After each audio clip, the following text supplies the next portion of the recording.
The things I never finished. I never finished the letter. That is where this story truly begins. Not with the betrayal, not with the blood, not even with the revenge, but with a sentence that remains unfinished, folded 3 times, hidden in the back of a drawer I still cannot bring myself to open. I will come back to that letter. I always do. My name is Alara Vale, and for most of my life I believed closure was a real thing. Something solid, like a door you could shut or a wound you could stitch. I believed that if you confronted the person who broke you, said the right words, or punished them in the right way, the noise inside your head would finally stop. I was wrong. Some things refuse to end. They linger. They itch. They wait. And that is exactly why my revenge worked. I met Julian Cross on a Tuesday, the kind of day that feels unfinished even while it's happening. The sky was undecided, half blue, half gray, and the cafe where I worked smelled like burnt espresso and unfulfilled ambitions. He ordered black coffee and didn't touch it. That should have been my first warning. Julian watched people the way surgeons study X-rays.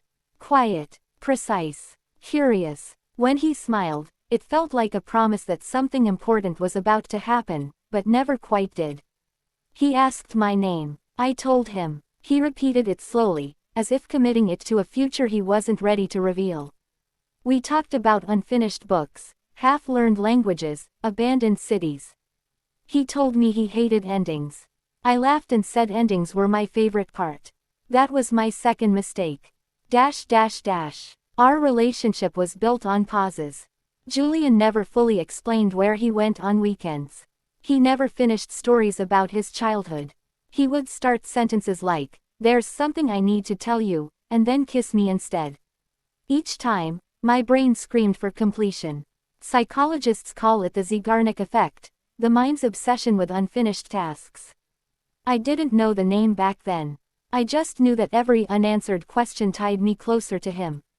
I kept waiting. Waiting became love. I was 6 months into loving him when I discovered I was the unfinished task. I found the email by accident, subject line blank, sender saved as a single letter. The message wasn't romantic. It was logistical, precise, cruel. She doesn't know yet. That was the first sentence. There was no last. My hands shook as I scrolled, my brain desperately trying to complete the narrative.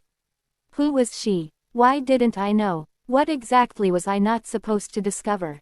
Julian came home that night and kissed my forehead like punctuation at the end of a lie. I didn't confront him. Not yet. Unfinished things have power. Instead, I started collecting fragments. A second phone hidden in his car. A key that didn't fit our apartment. A woman's voice on his voicemail, cutting off mid-sentence. Every discovery fed the hunger in my mind. My sleep fractured. My thoughts looped. The need to know became physical. And then, finally, I saw her. Mara. She stood across the street from my cafe, watching me through the glass. Tall, controlled. Her presence felt intentional, like she had rehearsed being there. She smiled at me, not kindly, knowingly. Mara didn't run when I followed her. She let me catch up.